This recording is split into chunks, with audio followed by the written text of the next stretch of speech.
Hey, what's up? It's Tati and I'm back with another review, this time Monday Night Raw. Yes, you heard that right, Monday Night Raw. I haven't reviewed that since the 30th anniversary, so that's been quite a long time. That was the last time I actually watched Raw in its entirety. Let's get straight into this review. We start the night off with a recap of Wrestlemania and also Triple H, basically thanking everybody under the sun for the success of Wrestlemania, talking about they had a record-breaking attendance of 160,000 plus people, and I didn't buy that for 1 second. You counting both nights is not the same like talking about one night of WrestleMania and you break some type of record. It's definitely not the same. Matter of fact, majority of the people who attended on night 1 are pretty much the same people who attended in night 2. So how are you counting people twice to show that you have a record-breaking number? Who are you kidding? You know, like, I really feel like that doesn't count. You can't even count the attendance anymore combined. 2 days doesn't really make sense. Now, if you gave numbers just for 1 day at a time, then sure, that makes sense. But now that you're doing 2 nights, you can't, talk about record breaking by combining these 2 numbers. Just doesn't make sense at all. Now, after he's talking about all that, then he does talk about the tribal chief and introduces him. He comes out and, Roman, he comes out with Solo and Paul Heyman, and people are booing. Nobody's happy about it. Well, majority of people are not happy about it. While he's there, Cody Rhodes come out and he wants a rematch. And guess what? The champ don't have to give him one if you don't want to. I'm pretty sure that they was not going to do a rematch right away. So they did the next best thing was a tag team match. And as soon as Paul Heyman says that Cody has to find someone as a partner who participated in WrestleMania, then I knew Brock Lesnar for sure. And sure enough, Brock Lesnar comes out and he's all happy, he's smiling, he got his arms around Cody, he looks so happy to be tagging with him. And then the commentators say something really important, that Brock Lesnar has not tagged with anyone since 2004. And I had to think about this for a second, but that definitely might be right. So it's interesting to see Brock Lesnar in that type of situation. So I was definitely looking forward for the main event. Now, the rest of the show, aside from that, was not that great. First match of the night was Omas versus Elias, and oh my god, this was just ridiculous. I expected so much better for the night after WrestleMania, and this was just not good at all. It was literally like 2 minutes, if that, and it was just him decimating Elias. For someone who is big like Omas, they could be doing so much more with him. And when I say so much more, take him back to the damn training room so he can learn how to be a better wrestler. If they would have given him a typical 10-15 minute match like you would see with other matches, you would really see how inexperienced he is. And that's me being nice by not saying that he's horrible. So I really feel like they need to get back to the drawing board with Omas and really put in the work to get him to be a better competitor instead of having these little 2-minute matches, because I don't think that does anything positive for his career at all. This right here didn't make sense as to why they had to do this. It's just ridiculous. Next, we had Rey Mysterio come out. He's talking and he's interrupted by Austin Theory. And as soon as he comes out, I'm like, wait a minute. Rey Mysterio's having another match after being inducted into Hall of Fame? Okay, sure, why not? They do have a match and it's decent. However, we do have a distraction from Dominic that helps Austin Theory go for the win. I'm tired of distractions in professional wrestling right now, so I didn't really like that, but it's consistent with the storyline, so I'm not going to complain. Now, after that happened, Dominic, puts an attack on his dad, and now they're focusing their energy onto Bad Bunny, who is ringside, and Damian Priest ends up throwing Bad Bunny over the barricade, and Bad Bunny is trying to hold his own, but obviously the numbers game is really an issue at that point. And then Damian Priest, who looks so yummy, grabs Bad Bunny and puts him through the commentator table. And I was like, wow, that's pretty early in the night. Okay, cool. I heard that he was legit injured. I really don't know if that's the case.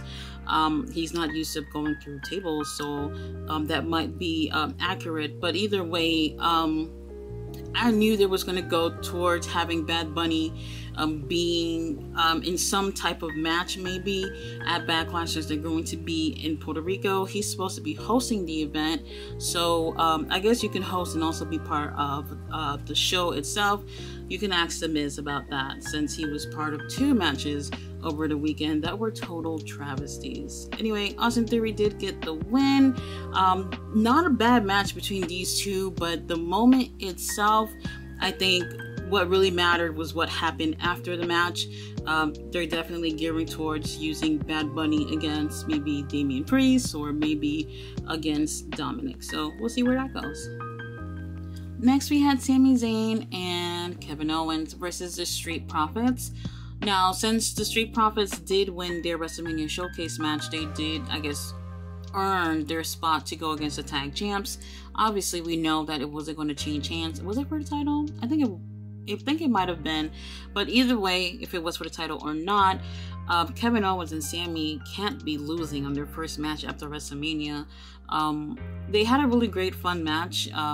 They had chemistry, nothing over the top and nothing super special or whatever. But I did not get what I wanted, which was for Montez Ford to betray Angelo. And I was like, come on, you're missing a perfect opportunity to go for this. I'm not really necessarily surprised, but I was really hoping that this would happen. As far as a match, this is probably the best thing that they had all night.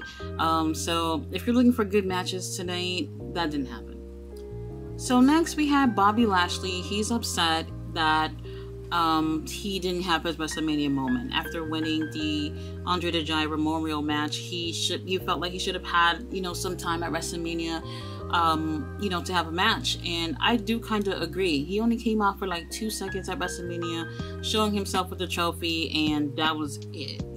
I think people thought that he was actually going to come down to the ring, but that was not the case. So now he decided to take all his aggression onto Mustafa Ali.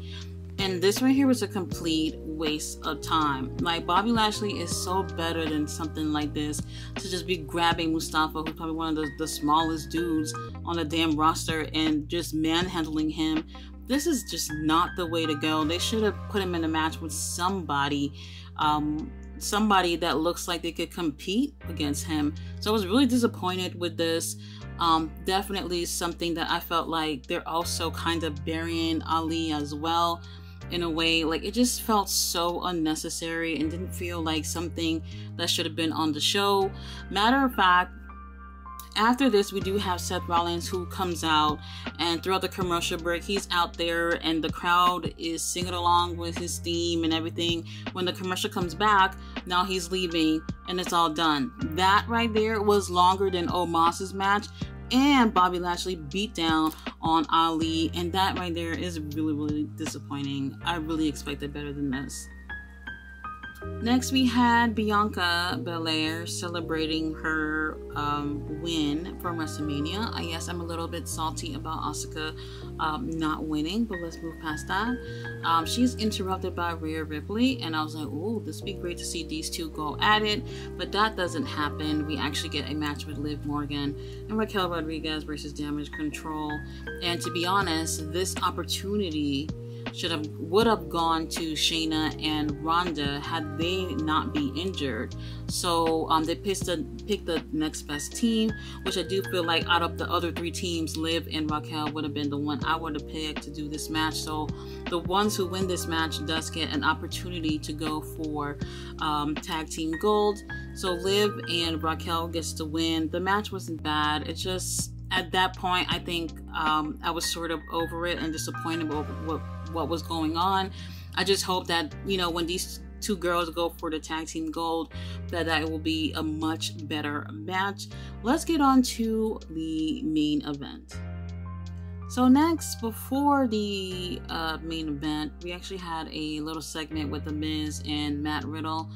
It ain't even important to really even talk about. We need to talk about what's really important here, which was the main event. Now, way before the main event, we do have Jimmy and Jay going to Roman's locker room, and Paul tells both of them that he stepped away. He had to go plan his match with Solo, and for them to go to the jet and enjoy the food and all that shit. And you could just tell that Paul was lying, and the Usos looked like they probably wasn't believing it, but they end up leaving anyway. Then Paul goes back in the room and he said, yeah, I took care of it. And I was like, what the fuck? So because they lost, now you're just gonna kind of forget that they actually helped you win your match last night? I thought that was a little grimy, but anyway. So now, fast forward later on to the main event. It was 10:52 and Brock Lesnar was just coming into the ring. And I hate this. When it's the main event, I do pay attention to the time. I hate short main events. I feel like that's the wrong way to go. So once I saw what time it was and that it was only a few minutes left, I was like, okay, something's gonna happen here. But I didn't even expect what would have happened. So now, the announcers make the introductions and all that stuff. And just when you thought the match was gonna start, then Brock Lesnar grabs your boy Cody and hits a F5 on him. Not just one, but two. When Roman and Solo and Paul saw that, they was like, deuces, we out of here. And they left before I could even blink. Okay, they were just gone. We didn't even see them after that. And Brock Lesnar just decimated Cody Rhodes. Like, literally was like, I'm gonna make sure you don't go home to your family type of decimation. And I was so shocked. I was on the phone with my friend and I'm just telling him everything that's going on, and I'm just so surprised. I did not see that happening. If anything, I don't know, I just thought that something was going to happen, but not Brock doing all this with Cody Rhodes. After what Cody Rhodes went through last night, this was absolutely insane. What I'm telling you, a beatdown like this is how you bury somebody. I don't really know if I would consider this to be a burial for Cody, but after what happened at WrestleMania, man, it just don't look good for Cody. I know a lot of people are saying, oh man, it's just something Vince McMahon would put together. I don't know what it is, but I liked it. I really enjoyed it. Honestly, I was thinking back, I was like, I'm not sure what Cody and Brock would have that Brock felt like he would have to do this. The only thing that I thought about was that Paul had something to do with this. I'm not entirely sure, but I could see something like that probably happening. Anyway, I enjoyed the beatdown. Tears, throwing him around like he ain't shit. It was surprising to me, but I actually enjoyed it. So I don't know where they're going from here. Cody Rhodes didn't even get a chance to touch Brock Lesnar. Not even a finger. Okay? He brought him into the ring and continued the beatdown. It was just absolutely insane. Honestly, the entire show was not good. Not really. I think the only thing that I really enjoyed as far as the match was the tag team match with the Street Profits and Sammy and Kevin. That's the only thing probably worth watching as far as the match, but everything else didn't seem worth it. But this moment right here was so good. I don't even know where they came up with the idea for this, but I'm definitely interested to see where they go moving forward. I enjoyed WrestleMania for the most part, even though night one was better. But WWE, this delusion about counting numbers from both nights so that you can come up with a big number, it's absolutely insane. And to be completely honest, all the good matches that we take from night one and night two and just put it in one night would have made WrestleMania so much better by just cutting out all the bullshit and having the really good stuff. And oh yeah, I saw a picture of Finn Balor, that nasty gash he had on top of his head. was absolutely insane. So I guess maybe I feel a little bad about being harsh about his match with Edge. But either way, WrestleMania got to bring it a little harder next year, especially the Monday Night Raw after WrestleMania, since it was really lacking this year. I'm hoping for better next year. I can't promise that I will be reviewing more WWE stuff, because AEW and ROH is really my thing. But if there are interesting things, I'll definitely come on camera and talk about that. Guys, thanks so much for watching my review. I will be back on Wednesday with Dynamite.